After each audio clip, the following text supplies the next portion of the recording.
life is a zigzag, and at every zig there's a decision to make, and it's wise to learn from the mistakes you made in the past to avoid the same mistakes you make in the future. The tree of life, buffalo thorn. Right, but that's also not exactly why. That just happened to be where we were standing next to. But what's really caught my attention is this. This is a fairly fresh pile of elephant dung right here. And as you'll see, there and there and here,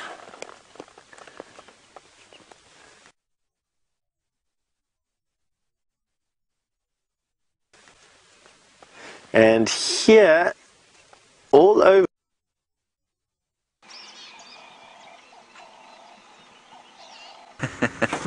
It's going to give me great pleasure to tell you what I'm now going to tell you. Brent Smith is currently in the final control, and to his credit, he's trying to get hold of Arathusa. We're trying to get it, initiate a system where we can talk to them without actually having to be there. But he commandeered one of the radios in the final control and managed to seemingly destroy the entire stream. We're not sure exactly how he managed it, and I'm going to rag him, of course, consistently from where I'm sitting, knowing that he's totally unable to defend himself. He can just sit in the final control and steam as I blame him for what happened.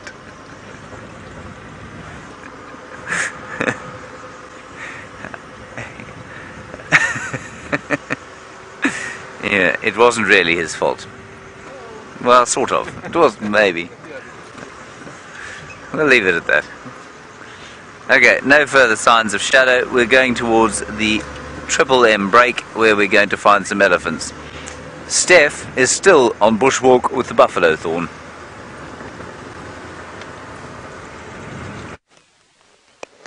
Welcome back to the bushwalk. And if you've just joined us, I'm Steph, and we are walking around here live in the African bush, and we've got a puzzle.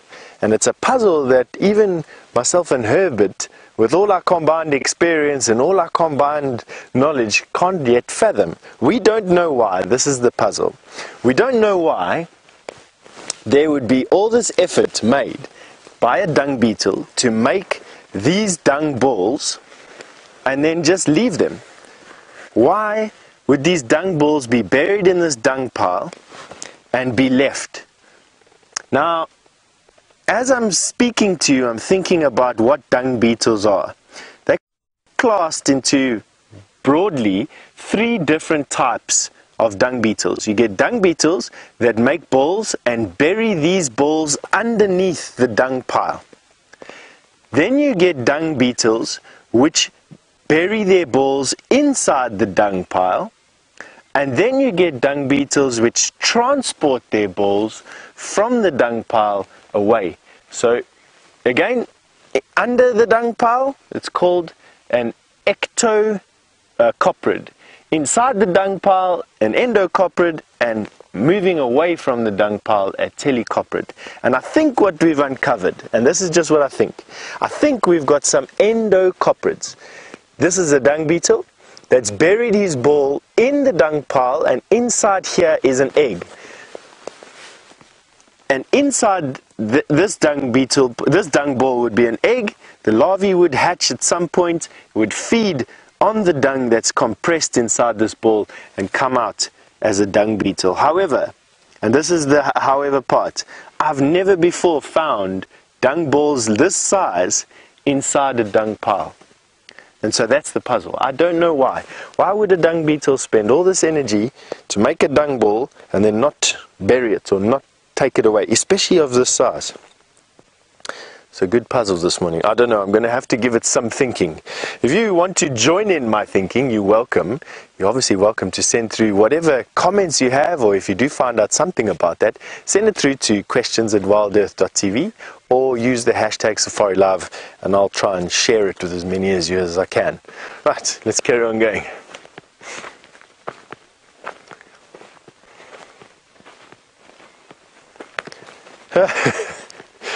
Kathy, all the way from New York. Good morning to you, Kathy.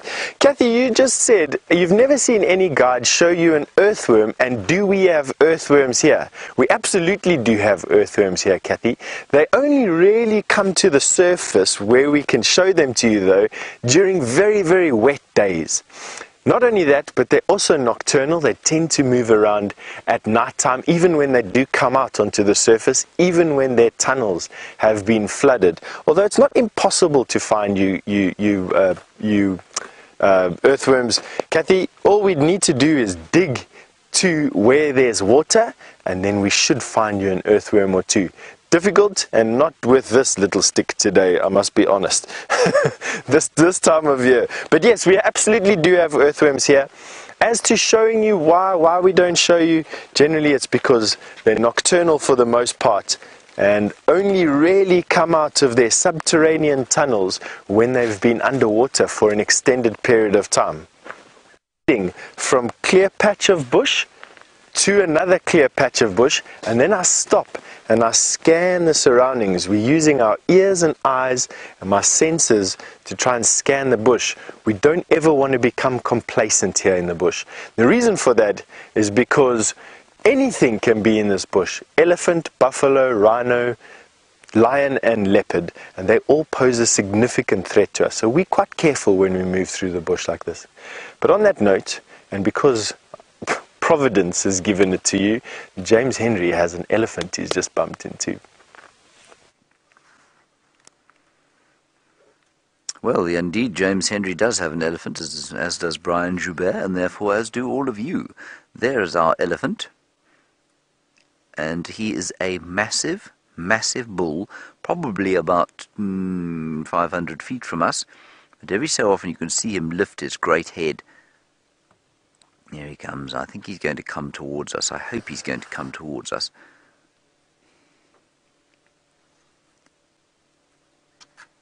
And I reckon he's probably about as big as he's going to get. He looks like a well-old elephant, probably at least 45 years old. I can't see exactly, but we'll just see if he doesn't come a bit closer. You can just hear him breaking his meal, enjoying his enjoying his breakfast of sticks, I think it sounds like.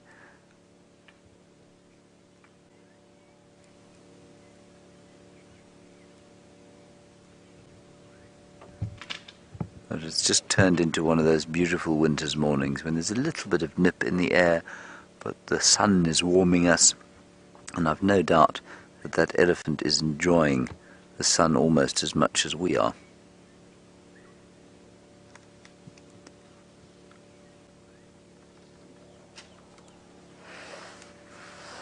Beautiful.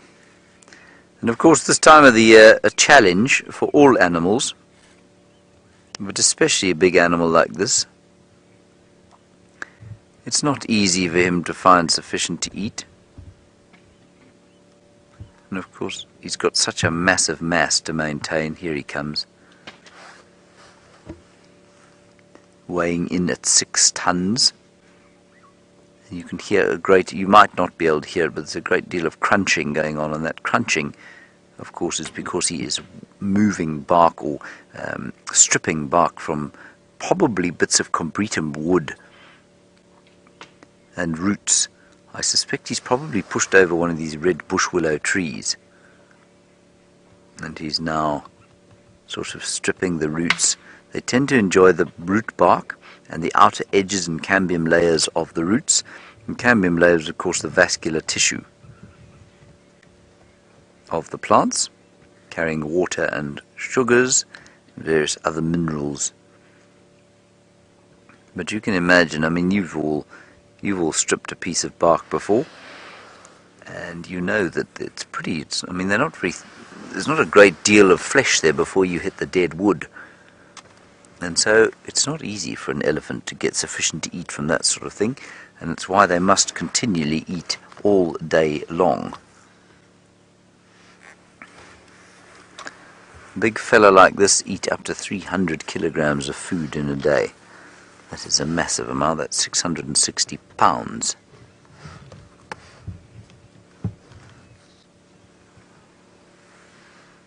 But he doesn't look like he's going to come any closer for now. But let's just sit here and see if he doesn't pop out. Because it does sound like there's some other elephants quite close by.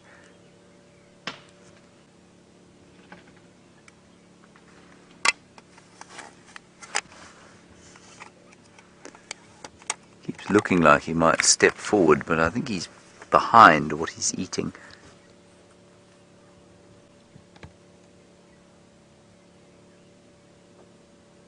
Oh, he's streaming from his temporal glands there, I see. So something's got up his nose. He might be in must, he might just be irritated, he might be nutritionally stressed. He's had a fight with a lady. Causes me to stream from my temporal glands.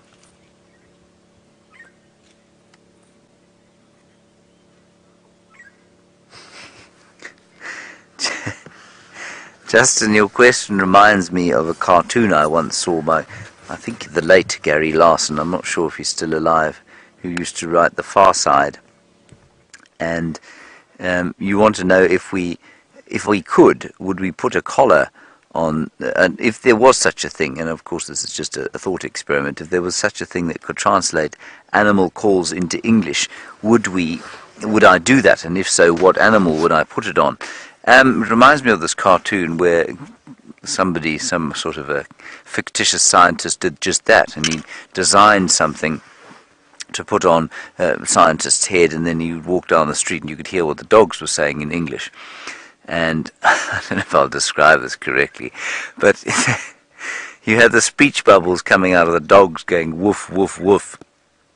And then the translation of that to the scientist was, hey, hey, hey, hey, hey, hey, hey, hey, hey. So they weren't saying anything at all other than hey, hey, hey at each other. And I don't know why that makes me think of this. I think elephants say a lot more than hey, hey, hey. And I think were we to have a collar that could translate elephant dialogue, I think it would be amazing. And just on that, Justin, you know, they've identified at least 35 or 40 different calls that elephants make. Now, what's interesting to me is that apparently only 5 of those are made by males exclusively, and about 20 of them are made by females exclusively, which means, as in our own species, and I don't mean this in any way to be a sexist comment, the females communicate with each other a great deal more than the males do. And I just think that is really quite interesting, because we know in our own society that men tend more to silence, I think, or they don't tend to more to silence, they tend to, I guess, slightly less social interaction, slightly more distant social bonds than do women. And then so often I find that elephant behavior mirrors our own. And if you watch elephant societies where the bulls, yes, they form little groups, but then those groups are kind of temporary and they go off, and the lone bulls knock about on their own, and the females live in these closely knit matriarchal societies where there's a real close affection and frequent communication between the females of the species, and I think that's relatively similar to our own. So that, in a long-winded way, Justin, yeah, I suppose addresses the possible issue of a collar able to translate elephant speak into English.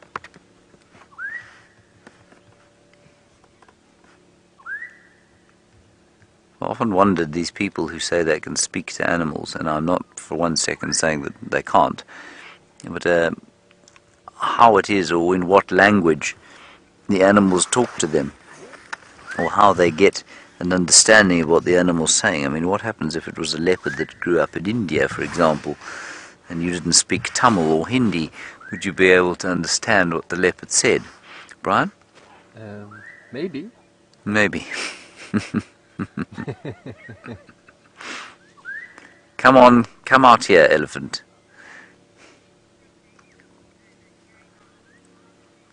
Oh, brilliant. Thank you, Sharon. You say that Gary Larson is not dead. That's brilliant. Has he retired, Sharon? Because I cannot remember seeing a cartoon from him, a new one, for many, many years.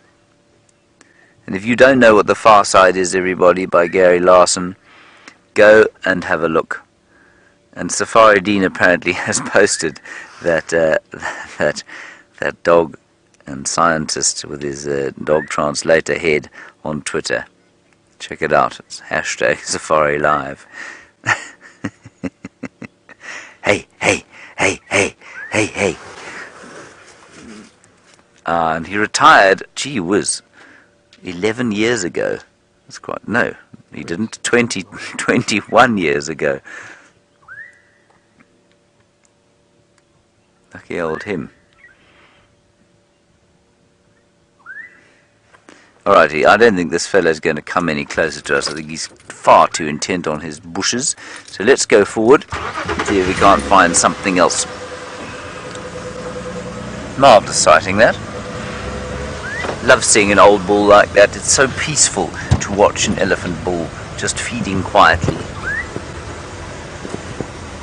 Now there's an oriole called... Oh, we never see these... Oh, you stupid bird! There it goes!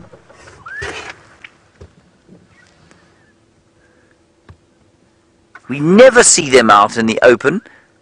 I had it a little bit. Did you have it a little bit? Oh, well spotted. Anyway, while I get over the recalcitrance of that black-headed oriole, let's head across to Steph and get an update from him.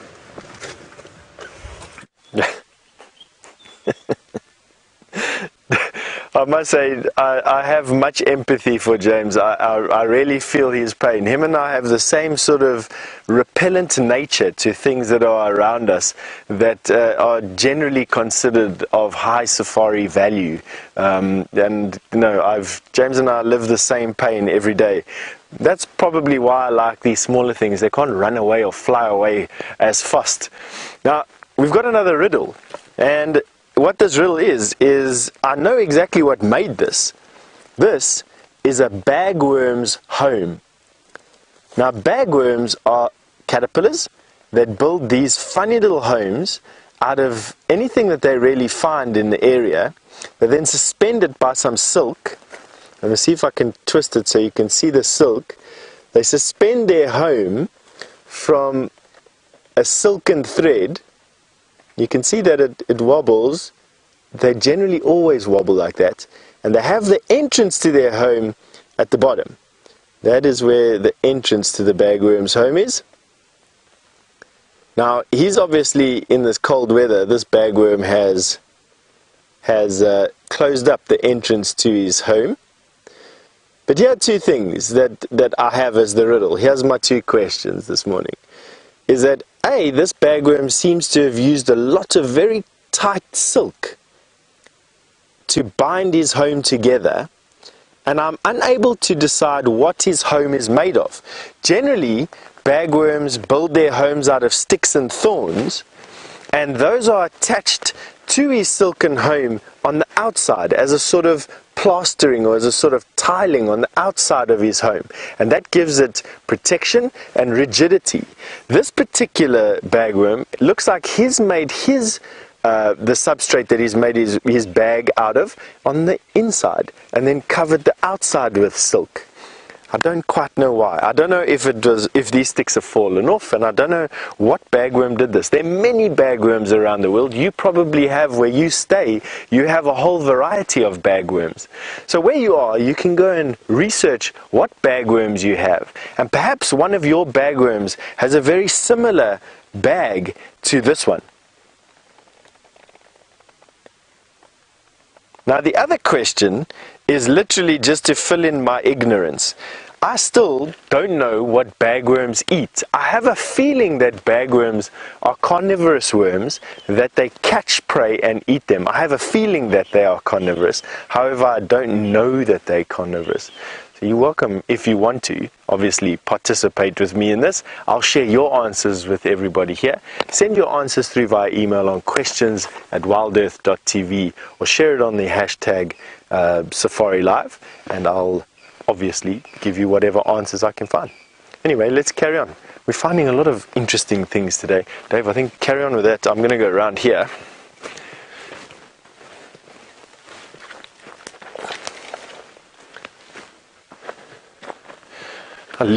Leopold has just asked me, good morning Leopold, sorry. Good morning Leopold, you've just asked me if I'm more cautious around poisonous spiders than anything else. I think I have a healthy respect for poisonous spiders, Leopold. I also have a healthy respect for poisonous snakes. I don't touch either. So I won't touch a poisonous spider with my hand, I won't touch a poisonous snake with my hand.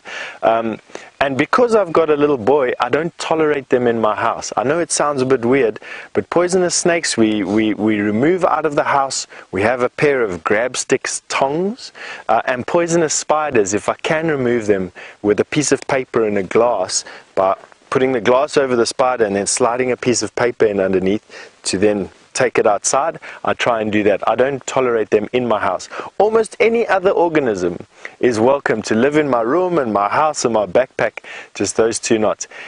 And obviously a good question now would be why. The why is that for many of these species of snake and for many of the species of venomous spiders out here, there is no antidote. And if you get bitten, there can be some dire consequences. You can lose functionality in your limbs, you can have respiratory and heart problems for the rest of your life. And I'm definitely not keen on any of those things just because I want to poke something with my finger. So hopefully, Leopold, that answered some of your questions. Now Dave, watch out for this. This is what they call a wait-a-bit bush. And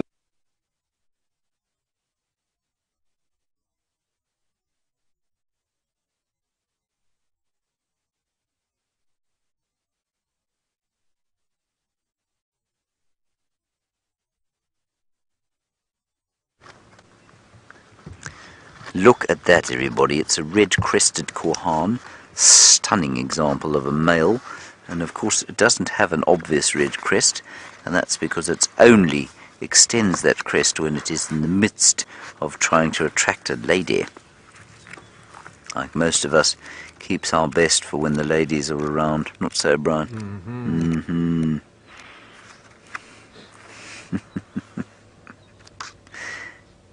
And it makes the most amazing display. The male, what he does is he's known as the suicide bird because he starts going, he goes, and he flies straight up into the air, folds his wings and drops to the ground. And if he's very clever, he'll open his wings before he hits the floor. But some of the young ones apparently ain't so good at that, and they they forget to open their wings, and then they get a headache. But like Nat.Geo Smith falling out of his tree yesterday. And now many of you wouldn't have seen this, of course, because this was during our rehearsal. But Brent situated himself in that big torchwood tree that many of you will know, Nicky Austin's favourite tree, and there he was sitting, perched like a, well, like a sort of an explorer of old, surveying the landscape. And unfortunately his descent was rather amusing because he slipped, and then uncontrollably his face went pale white, his mouth dropped, and he fell out of the tree. And we did a slow motion replay of this whole thing, and the poor fellow fell. I mean, he's very lucky he didn't damage himself, but he fell about 3 meters, which is about 9 feet. And if you would like to have a look at it, well, I think you would like to have a look at it. So here he is.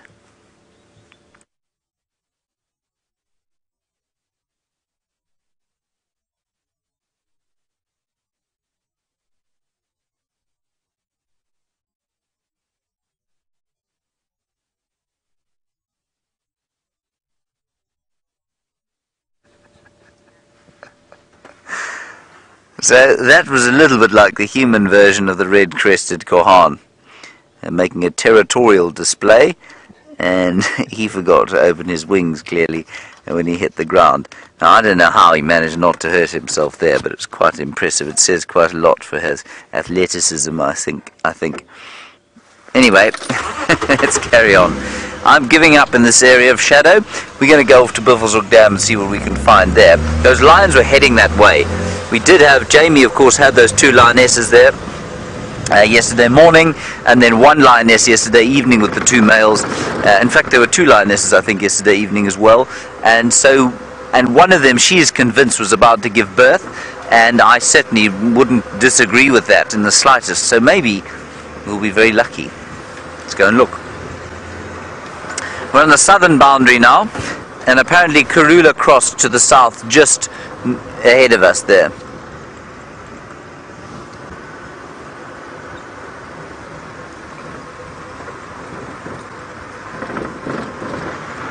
Sandy, a lovely one from you, and a very sort of, I mean, I don't want to say common, but a very, it's a very human question, this, obviously, but it goes to the sort of crux of our nature, I think. You say, are there any examples of animals of different species joining each other and sort of having some kind of form of companionship? And I think that comes from the fact that we like to do that, don't we? We love to have some form of companionship with animals, and I find that amazing, and I'm not sure what the reason for it is, why we have this enjoyment and desire of a relationship with other species, but it is fascinating. I don't think there are many animals that have it. I think there are a few examples that tend to be anomalies, and I mean, you get the most obvious example out here, I guess, would be a wildebeest bull, for example, living with a herd of impala. And that bond is a bond of convenience. They do it because it's good security for the wildebeest bull. I'm not sure the impala get too much out of it. Then you have that kind of symbiotic relationship between mongoose and... oh, there's this drag mark. Between mongoose and hornbills.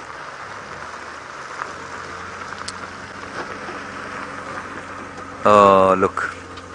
So here's where Karula crossed out. Sorry, Kirst, you'll have to go again with that. And you see the drag mark there. There's the drag mark, everybody. Karula's killed something and she's wandered in here. Whatever it is now feeding her and her little babies. I wonder how far she'll be from this very position, especially given the fact that those cubs are now completely mobile.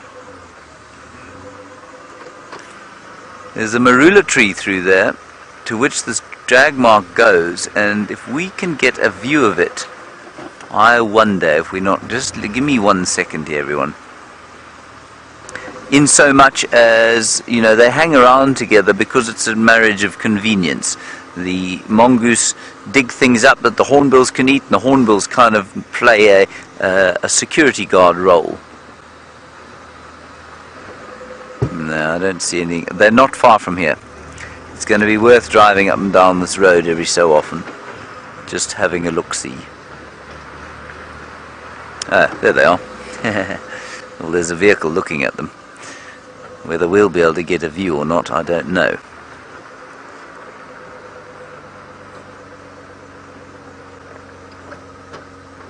You see the car in there, Brian?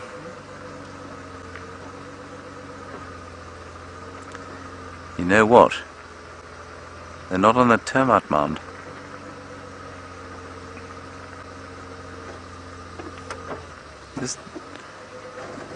Sorry, let me go forward. Just pound that zoom lens onto the termite mound there and see if there's anything there. Niggies. But they may well use that as a little sort of play spot. That is so dreadfully tempting to become a trespasser right now.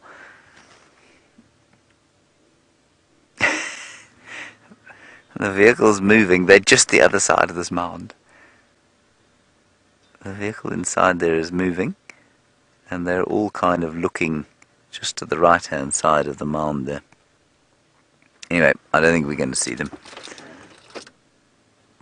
Unless she's moving.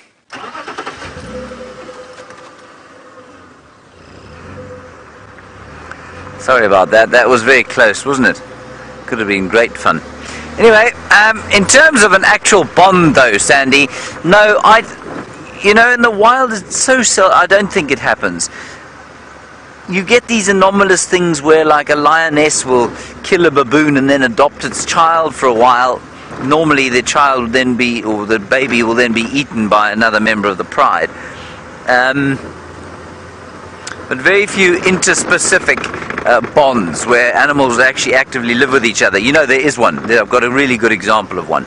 There was at Mombo in Botswana, which is in the Okavango Delta. Other way around, the Okavango Delta, which is in Botswana.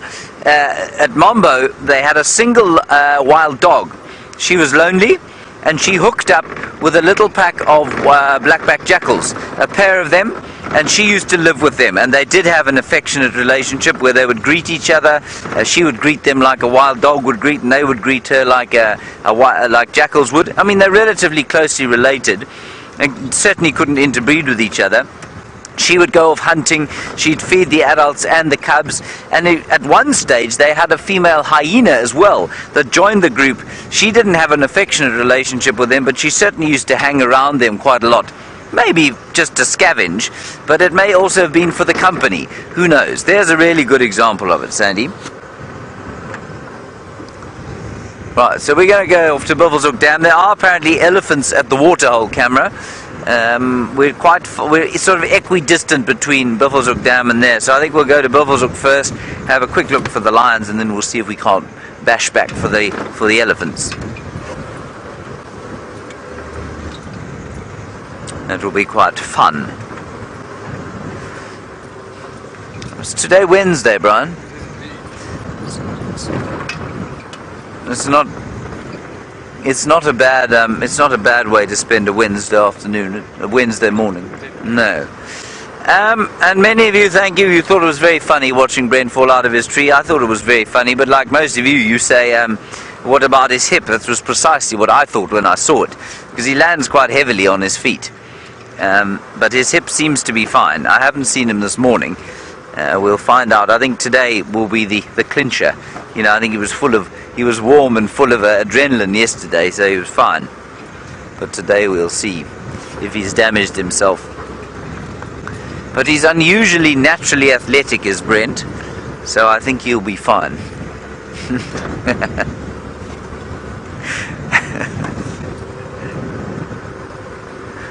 Right. Stefan has managed to find a predator of some sort, a poisonous, venomous predator that is dead.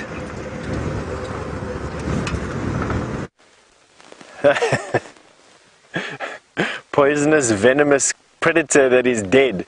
We're talking about unlikely associations. Have a look at this bush that we've just found here. This is a common sparkthorn that is just jam-packed. But what you're looking at over there is something that I've very, very rarely seen before. Have a look at the scorpion that's tied up in the web right here with the spider that killed it right next to it. Have a look at that. Isn't that amazing? So what's happened is the scorpion has climbed into this tree, this tiny little tree, to look for some prey, got tangled up in the spider's web. The spider then took great advantage of the sting not being able to be effectively deployed against it and bit the scorpion, and obviously injected a toxic enough amount of its venom to kill the scorpion. And now is feasting on the scorpion. A massive, awesome meal for this spider. Now, spider venom will do two things. Spider venom, when it's injected, not only does it get injected by these two big fangs, which would be like me sticking my stick into Dave's torso, but also the fact that the spider then envenomates the prey, which immobilizes it, in this case killed a scorpion, and in the second case starts to digest the inside of the scorpion's body, which then liquefies it, allowing the spider to use its mouthparts to then suck out the juice of the liquefied body. And that is exactly what's happening at the moment. That spider's probably needing some time to liquefy the insides of that scorpion's body. But isn't that just incredible? That's very, very worthy of a screenshot. So if you can take a screen grab absolutely, please take one and send it to us. We'd love to share it. You can send it to email via questions@WildEarthTV, or you can send it or post it, I think, on the hashtag Safari Live on Twitter. Yes, that was now a find this morning, eh? Spider killing scorpion. Now that scorpion is a baby Europlectes olivaceus, or the olive thick-tailed scorpion. That scorpion there, when it gets a little bit bigger, stings a child younger than 6 years old or someone with a heart condition. It's actually strong enough to poison us. Can you believe it? It's actually strong enough to do us some harm.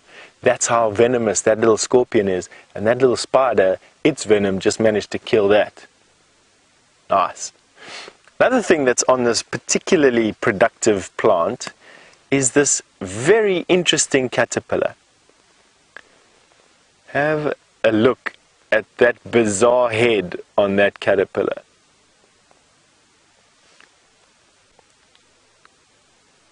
Isn't that the weirdest thing you've ever seen? Now, I don't know what caterpillar that is. To be honest, I have actually seen this caterpillar in my moths book. I just cannot for the life of me remember what moth or butterfly this turns into. But that very, very characteristic face or head on this caterpillar is what is giving it away. Oh man, this is just such a cool finding.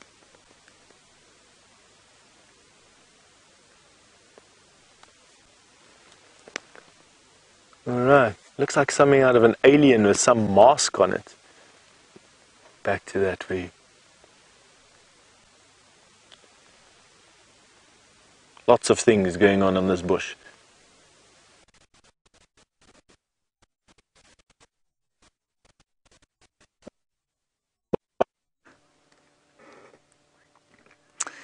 There is a Batalua, everybody. And he's very unfortunately silhouetted by the brightness of the sun. But still, he's a very pretty fellow. I was going to take a photograph, but I'm afraid the light is too much behind him. Can't tell if it's male or female from here. Hang on a second, maybe let me just look with my binoculars. But he's very, very confidingly sitting there, and there's a pair of them. That's Mrs. Batalua. There's a pair of them that lives around here, and we've seen them with a juvenile many times, who I think is struggling to leave home, probably about a 4 or 5 year old bird. Not quite with adult plumage. That is the adult though. You can't really see it, but she's got quite a lot of brown on the back of her wings. As I say that, I'm just going to, oh, there we go, Brian, the usual story. Very nice, very nice. The usual story, for those of you who don't know, everybody, is that as soon as I see an animal, it feels the need to void its bowels, which is offensive, I think. And Mrs. Batalua of Leadwood is no different. I say Leadwood because that's the road we're on, and they have a nest pretty close by to where we're sitting now. She's just surveying her domain on this Wednesday morning. Feels almost Sunday-ish. It feels so lovely and relaxed out here. But it isn't Sunday, is it, Brian? No, no, no.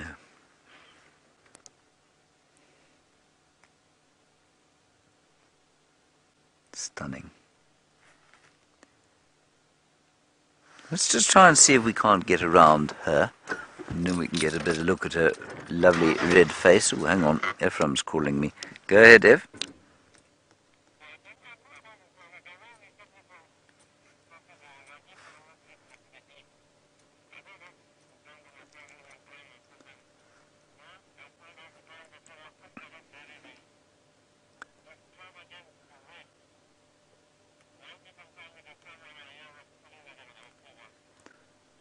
Ah, okay, copy that. Thank you, F. Well done. Ephraim just said he followed the tracks of Shadow. He found the tracks, but they've crossed back into Arathusa. So we're a bit far from there for now, but we will definitely try and find out what's going on there for the afternoon. Right, on we go. It's interesting that she did that because she had the baby with her. You know what? Maybe she crossed. I don't know. I don't know what's going on. I'm sick of trying to guess and then being proved horribly wrong. There's a better view of the bateleur. Mrs. Now you can see she's a Mrs. here. Well, obviously not quite yet. But papow. Now you can. Because of the brown all the way to the bottom of her wings. James Richard, do you want to know how many different how many of the birds of prey out here are territorial, and who has the largest territory? As far as I'm aware, most of them are territorial, but the one with the largest territory is the martial eagle, and unsurprisingly the largest eagle, and they have a territory of approximately 150 square kilometers. Now that's just shy of 100 square miles, and so, I mean, one pair of martial eagles will cover the extent of Arathusa, Cheetah Plains, and Djuma and surrounding properties, and that's why we don't see them that often. But about 150 square kilometers, 15,000 hectares, or what's that, 35,000 acres. One territory for one pair of martial eagles. Alright, Mrs. Battier, you've given us probably all you're going to for the day. Let's us go along to Biffle's Hook.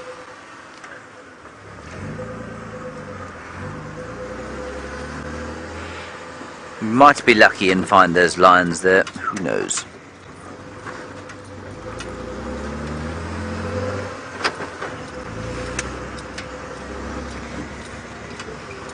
Alright, let's go to Steph and get a quick update from him. We're going to drive quite quickly for the dam.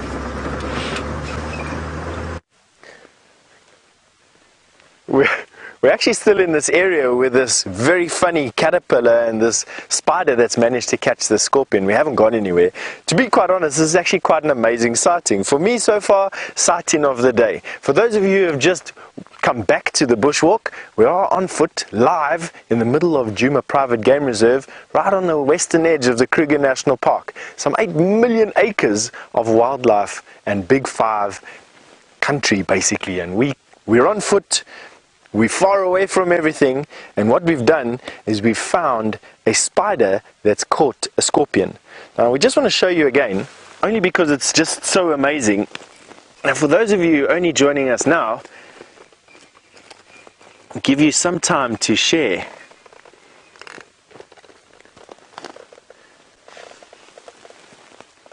Alright, I'm going to try and reveal it to you over there. There you go. You can see the spider has now moved slightly with me just shaking that bush a little bit. But you can see her legs sticking out the top, just above that scorpion that's now suspended in her web. And I have no doubt that the scorpion was unintentionally caught. The spider did not hunt the scorpion. I think the scorpion blundered into her web. What was lucky for the spider was that the scorpion's tail probably got caught in the web, and she was able to approach the spider from the side, staying away from its pincers, and envenomate it. That would have caused the scorpion to die, and then she was at leisure to sit and feed on this most brilliant meal that she's got for herself. Additionally, we've also got this awesome caterpillar that's on this leaf. Have a look at this caterpillar. Looks like he's got a mask on.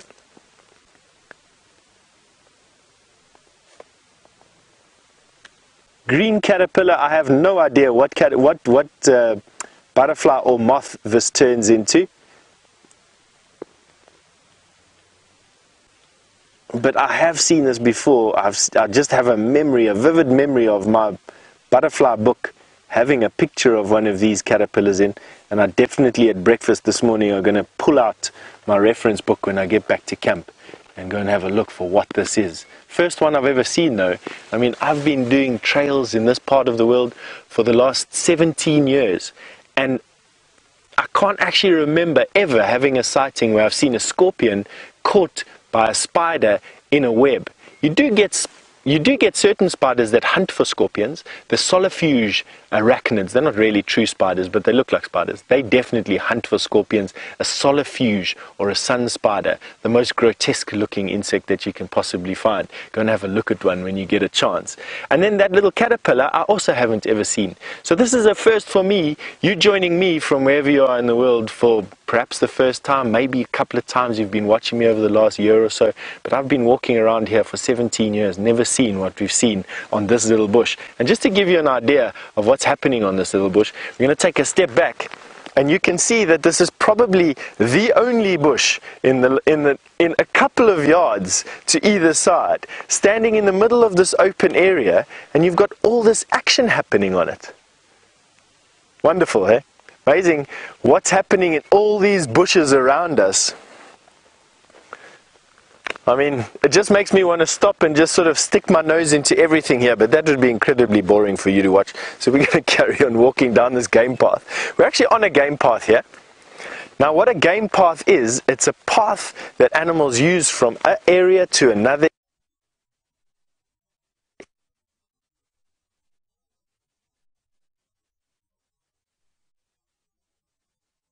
By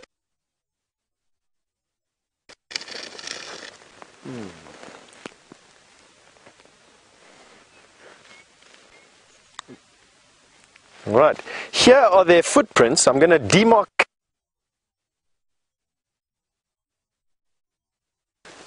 We have got impala. This is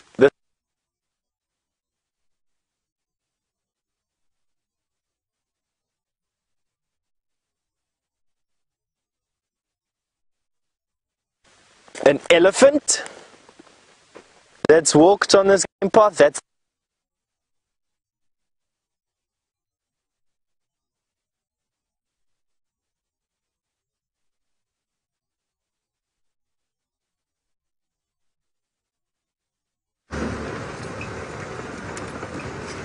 Sorry about that, everybody. We're on our way to Buffelshoek Dam. I'm afraid I'm going to have to remove this microphone from the top of my head because it is now starting to dig into my bony skull. There we go.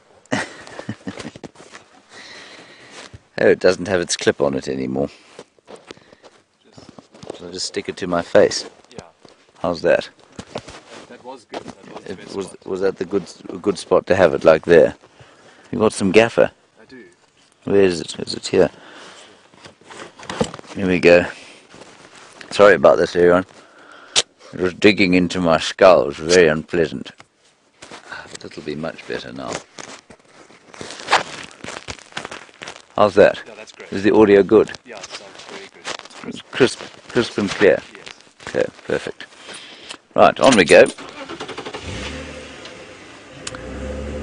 I'm like Britney Spears in concert. Just better looking, yes. I'm glad Britney doesn't have facial hair. She'd be infinitely less attractive. We're still driving towards Buffelshoek Dam, everyone. I'm truly not sure what to do with this microphone. I suppose I could just gaffer it to my clothes rather than my face. But you see, you can't see my face unless I look at you. If I look at you like that, you have no idea that I have a fluffy thing attached to my face. Now the lions this morning started heading east from over there, and so with any luck we'll bump into them again. They came through that thick drainage line towards Buffelshoek Dam and towards this horrific road.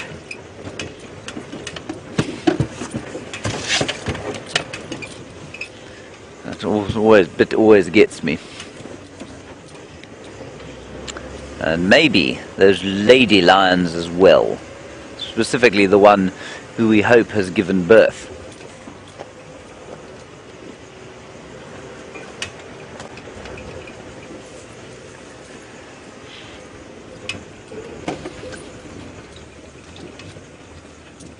I thought I spotted an elephant, but I don't think I did.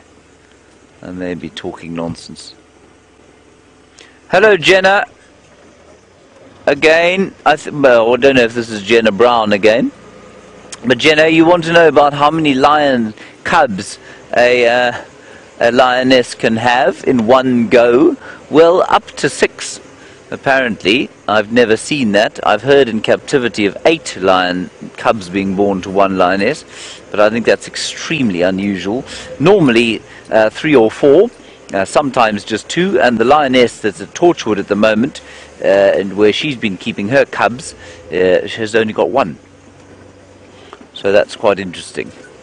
So anywhere between 1 and 8, normally 3 or 4. I'd say 2 or 3, much like with leopards, is a good number to have, depending on the size of the pride, because of course it's not easy to keep them all alive, and it certainly helps if there are 1 or 2 lionesses in the pride who are lactating, and that helps them look after all of them.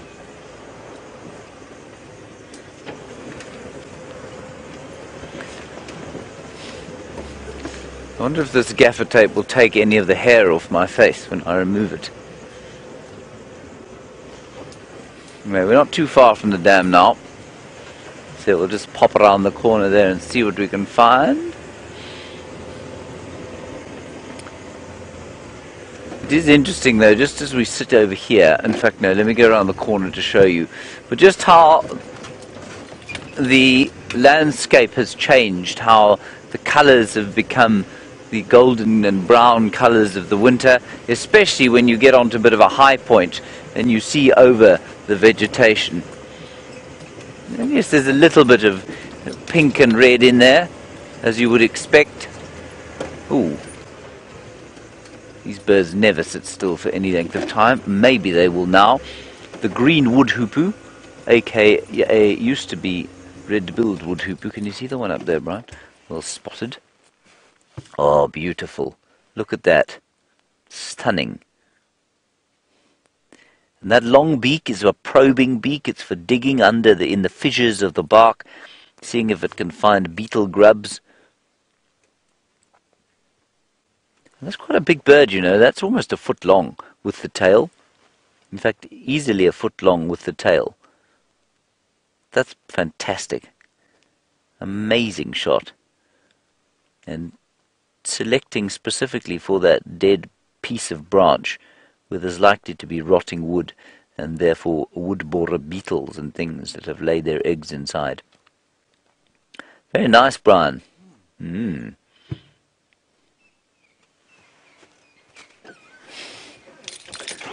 Snip round the corner here and try and get a view out to the west to show you what I mean about the vegetation.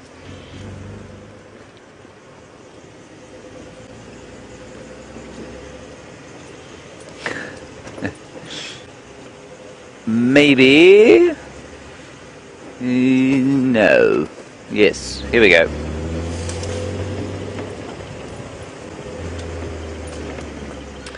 There, so you can, the camera will now sort of skim over the tops of the trees there. Can you do that, Brian? Or is it, have you got sufficient height? There we are.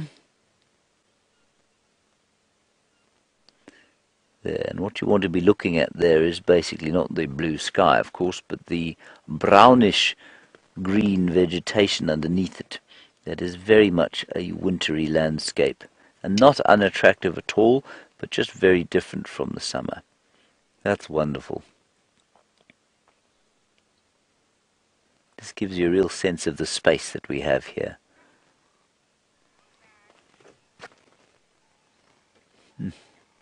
Wonderful. Justin, nice one from you while we drive along to Bivelshoek Dam. I've now got spiderweb stuck in my microphone attachment.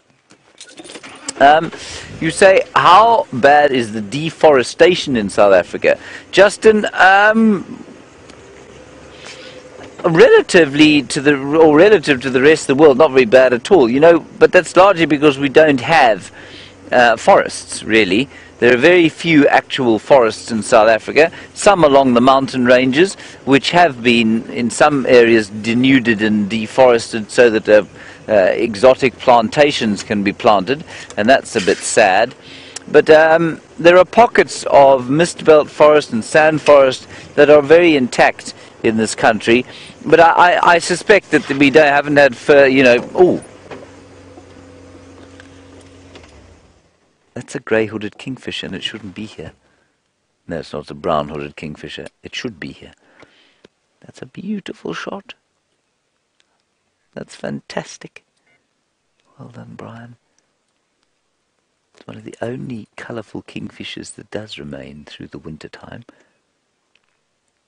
With its halcyon blue backside. Oh, absolutely amazing.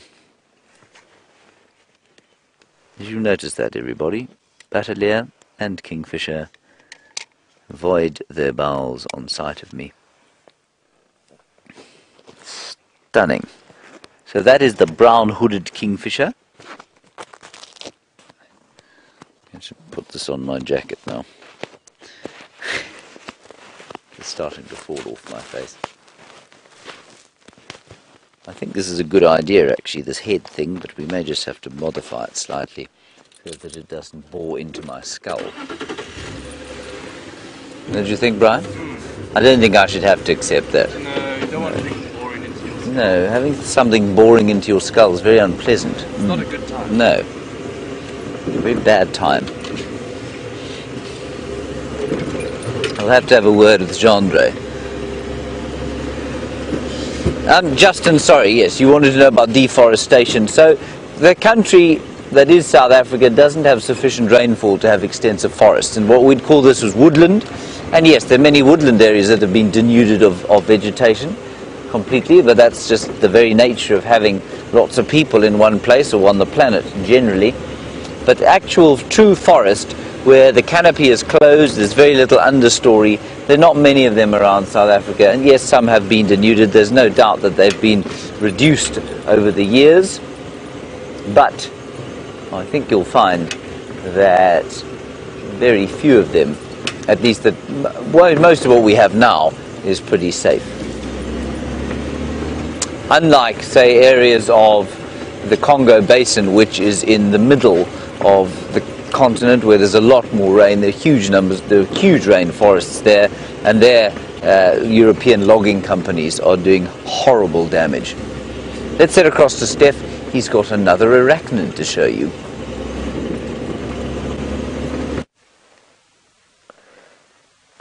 Alright, so welcome back to the bushwalk here. You with myself, Steph, and what we've done is we found you another patch of bush that's seemingly got nothing in it. Except for one little thing that we found very, very interesting, is that this little ball here is the egg sac of some spiders. And when we had a closer look and found the web, here's the web, and look at all her babies. I'm going to put my grass right there. You'll notice these little balls. Now, it might take us a bit of time just to get some focus. Dave, can you see them? Yes. All the little spiders, there must be close on 100 spiders inside here getting warm in the sun. And you may not think that they're spiders, but have a look when I gently, gently blow on this. Watch here.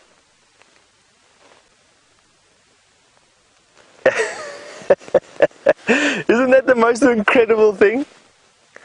Now obviously you get spiders that live in communities, like you get baby spiders, and obviously baby spiders before they get big enough to fly away, and I'll go into that in a second. But you do get spiders that live in communities. Spiders that live in communities are able to hunt larger things and overcome larger prey, and obviously share in everyone's, or everyone as a contributing factor. I don't think that this is the case. I think that in this particular case, we don't have a community web spider. We've just got spiders that have hatched at this time of the year, as unbelieving as that even sounds to me. They are spending their first couple of hours, they were probably hatched last night, spending their first couple of hours just warming up in the sun. What will happen then is these spiders would one by one crawl to the tops of these grass stems here, and then balloon. They hunch their back over, and they let out a stream of silk into the wind, which eventually creates enough drag on that piece of silk to whip the spider away. And that's how these spiders spread through the bush here.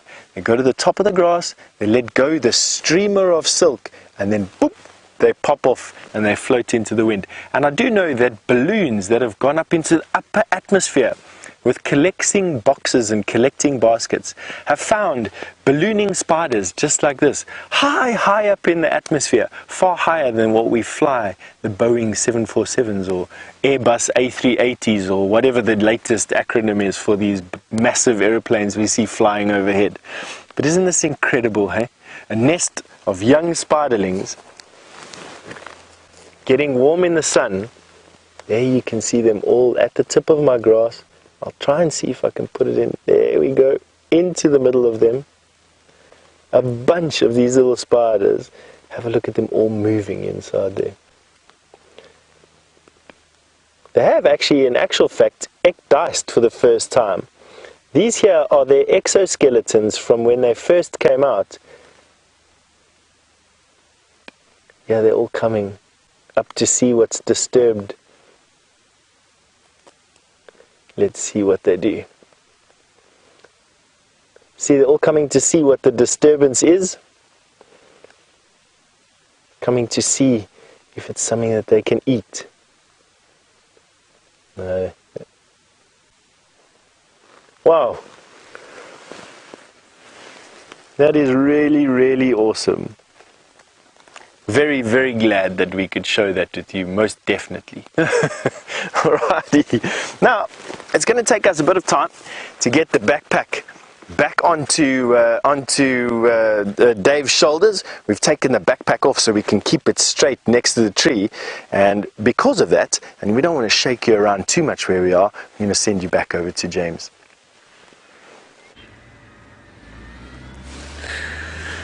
There is an enormous pile of dung, everybody, and just behind the dung is what actually we wanted to show you. Ha ha ha! Kirsten thought we were only looking at dung. We're actually looking at a lioness. There she is. It's the same lioness, I think, that Jamie had around here yesterday evening. And I'm afraid in the background, of course, the sound of a major mining excavation going on, because we are right near Buffelshoek Dam, which is being modified at the moment. She doesn't seem to be vaguely affected by it, but she is lurking around this drainage line to the east of the water. So I've no doubt when the earth-moving equipment stops, she'll move down to the water and have a drink. I wonder if, I don't know if she actually gave birth. I doubt she gave birth last night, if she's lying here. But it's possible that she did, somewhere in the drainage line, in the little sort of alcoves that exist in this dry riverbed that runs away from the dam. She's not doing a great deal, is she, Brian? No. She did look up once. Erlene, good question, to which I'm not sure I know the answer, but I think I do. You say, have the Birminghams been introduced to their cubs yet? I think they have. I'm pretty sure that a male was seen with the Torchwood female and her cubs. That's the Nkuhuma lioness and her cub. I think they have seen a male there. I know male tracks have been in and out there continuously, so I think it's very likely that those males, or at least one of the males, has met. It's his or her cub, not his or her cub, his or his brother's cubs. I'm not sure about the other ones, because we haven't seen the other ones yet, and we think that they're probably not too far away. When you turn your head, you lose audio. You can't hear me when I turn my head. Okay. How's that? That's great. Is that fine? Shall I just, maybe this? Now there we go. Now it's okay. Now we're talking. Okay. So now, I mean, my audio won't be muffled at all. No. Yes, okay, that's the winner. Good. Let's have a look at the lions. So we've got those other two males, and basically these the other two cubs, we think, born to that other lioness, and we think that she's in the drainage line almost exactly where those two males walk today. So it's possible that they are actually lurking around with their new offspring there as we speak.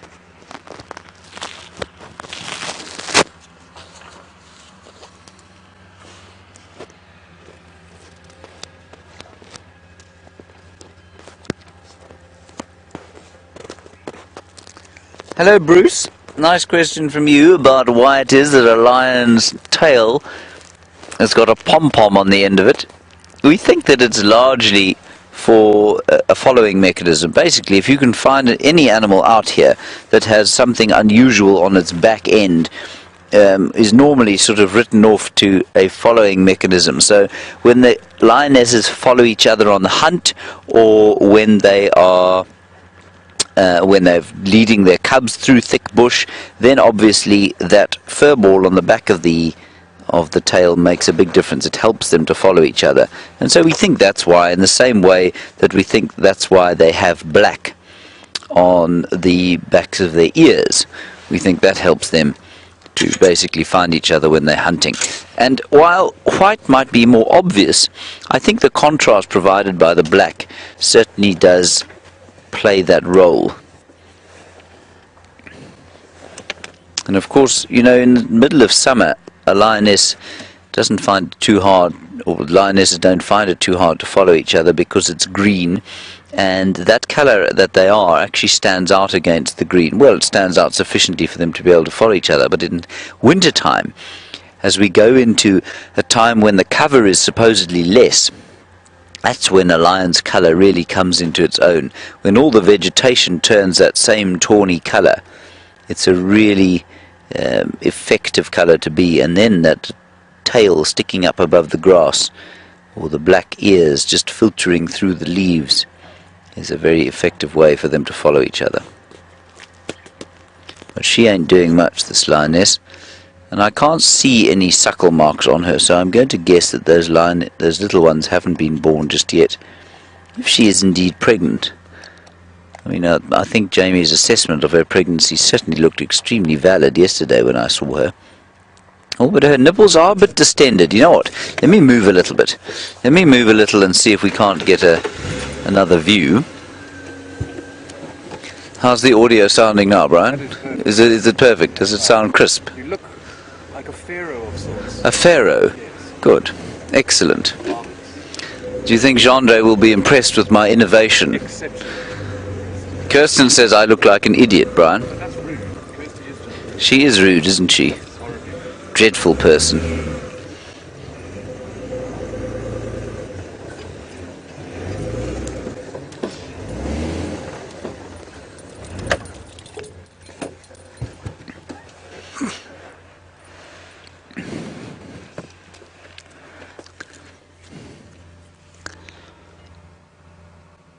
Now I see there. Well, no, there's no suckling going on there. They may be a bit swollen because she's lactating. Now we know that lionesses go into what we call a state called a false estrus, and a false estrus is precisely that. When they come into estrus, their bodies produce all the hormones of estrus, and if you don't know what estrus is, it's basically heat. So in the same way that a dog comes into heat, or a house cat comes into heat. And James Richard, you want to know what would bring a lioness into false estrus? Well, it's normally other males, of course, which I think we've been through with sort of the Birminghams.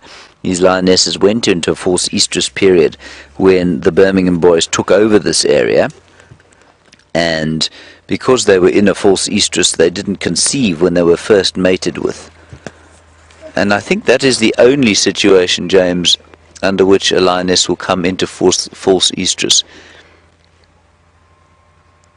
I don't think that there are any other sort of circumstances under which she might. You can hear a squirrel alarm calling off to the sort of right-hand side of us, which is basically behind your head if you imagine yourself in a 3D environment.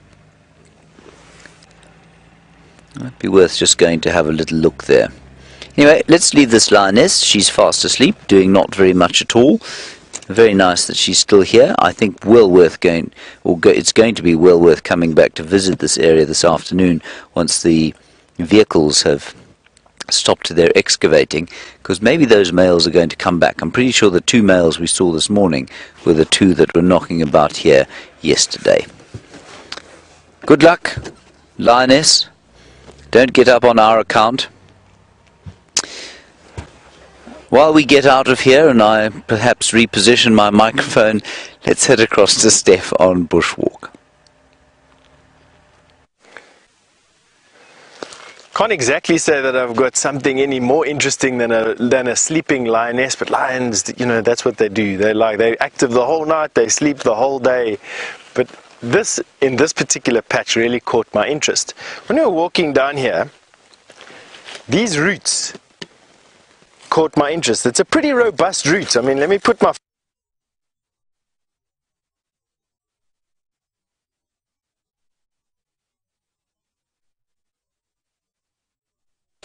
There's an exposed root. But when you look around me, you'll see that there is no big tree close by. Have a look here. So that led me to ask the question, where does this root come from? But we followed it. So we followed it to there. And here's another exposed piece of this root. Right here. And here it is again. Oh no, that's some sand, sorry. But the only conclusion I can come to is that this marula tree is sending out that thick roots all the way to where we're standing. And it's probably easily a good 15 to 20 yards from where this root is, which is phenomenal, to be quite honest. I don't quite know why this tree would send out such...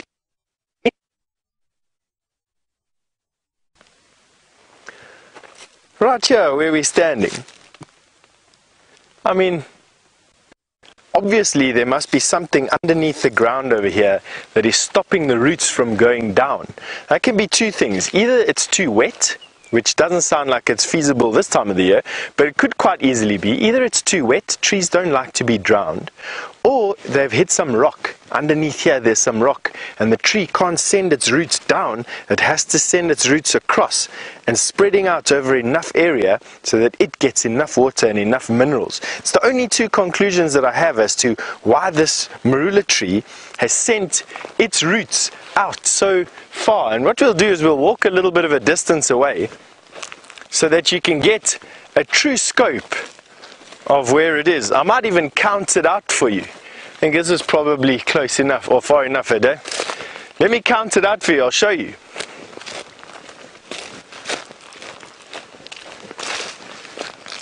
So this is the tree that I think those roots come from, and this particular root goes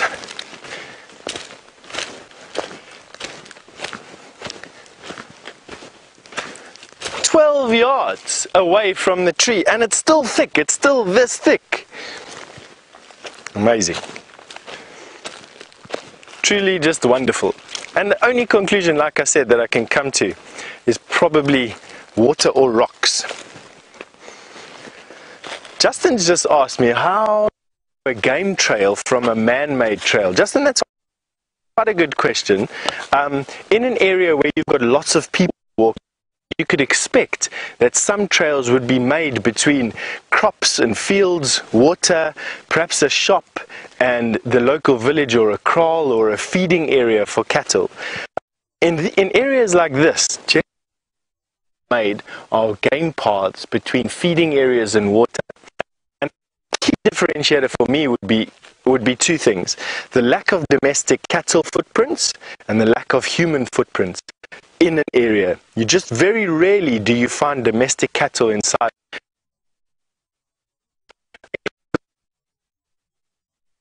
They will get preyed upon by lion that you just want.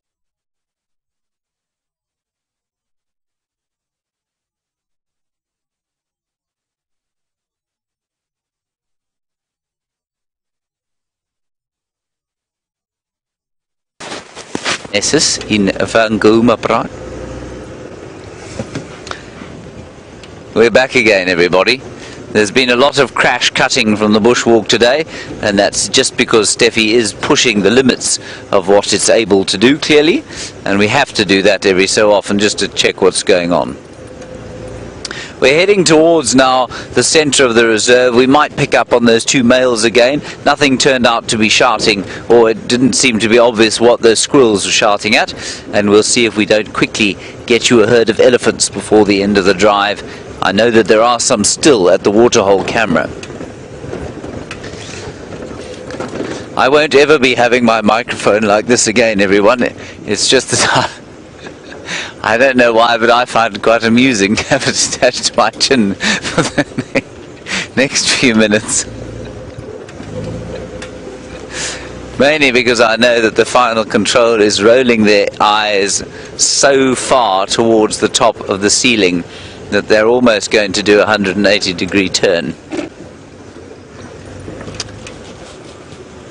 I quite enjoy it. I know you do, Brian. I mean, I think it's quite splendid. it is. And thank you all for your screenshots of my pharaonic beard. Here, we'll give you an opportunity to take another one. I need to look pharaonic though, don't I? What, yeah, just turn your head a little bit more, get in a bit of shadow. Oh, there we go. There's more rude comments coming from Kirsty. More rude comments. She said I'm not pharaonic, I'm moronic. She's so unkind to us, everybody. She's so intimidating. She intimidates the whole camp. Not so, Brian. I'm scared to speak up. Exactly. Don't say anything. Just keep quiet. Yeah.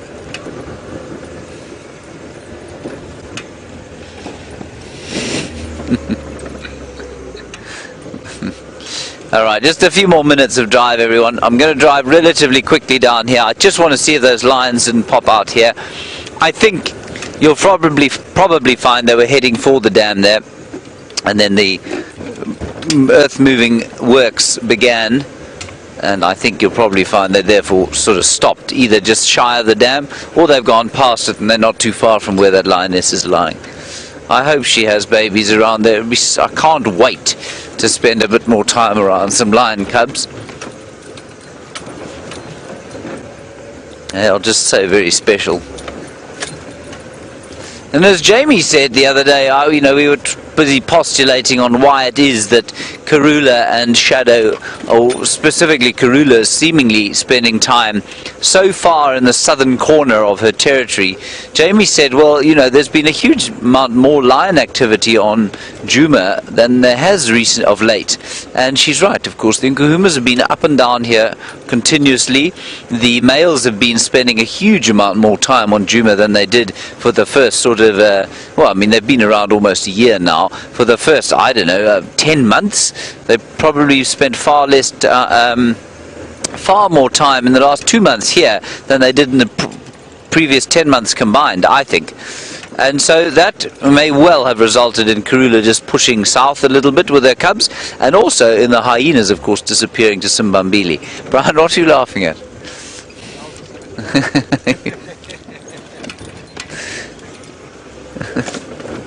I've got entirely used to my new microphone position now. I think I might just stick with it.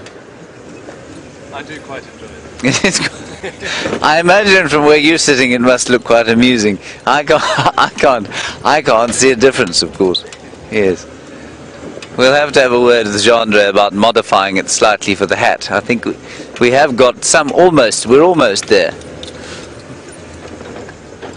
It's supposed to take out all the ruffling from the clothes, you see, which I think it did do. This position also takes out the ruffling. Yes, there's no ruffling of clothes now in this position. We can style it. Maybe we could chop it into a more pointed thing.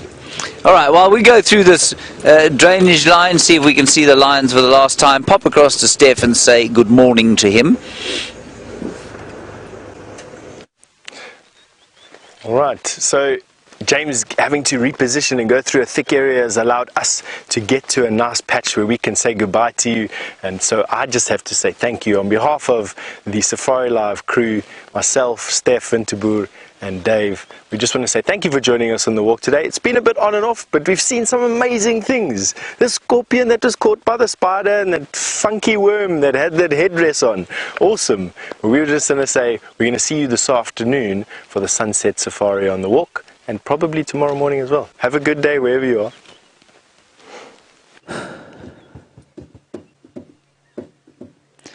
I've not heard Steph use the term funky before. Funky worm? I can't wait to see a screenshot of the funky worm. He's really loosening up his ass, Steph, isn't he, Brian? Using a term like that. This waterbuck, a little herd of waterbuck, are basically exactly where I thought the lions might have been wandering to. So clearly either these waterbuck are about to be devoured or the lions are not here. I think far more likely, given the lateness of the morning, that the latter is the case. Anyway, I think we'll enjoy our last 2 minutes with these waterbuck here. They're grazing peacefully in the sun. The white-browed scrub robins calling intermittently down the Mulwati drainage line. And it's all just rather peaceful and nice, isn't it, Brian? So peaceful. A couple of orioles calling, one or two crested barbets.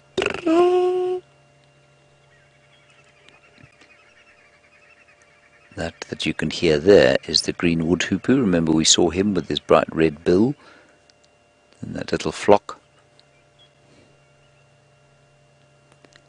But everybody, if you ever feel a sense of tension and a need to let go, I've got to tell you, a winter's morning in the Lowveld like this is possibly one of the ultimate ways to unwind completely. And that's why thousands of tourists come here year after year to absorb the peace of this ancient wilderness.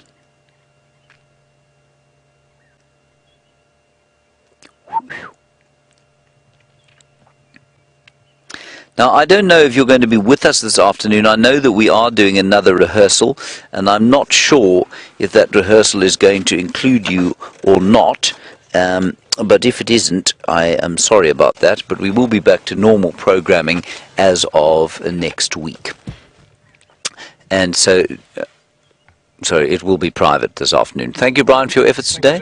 A big thank you to Steph, of course, and the thumb, and to Dave, and for the insults from the final control. Kirsten, thank you so much. Louise helping her. To most all of you, thank you for contributing and coming on the drive with us. We'll see you tomorrow.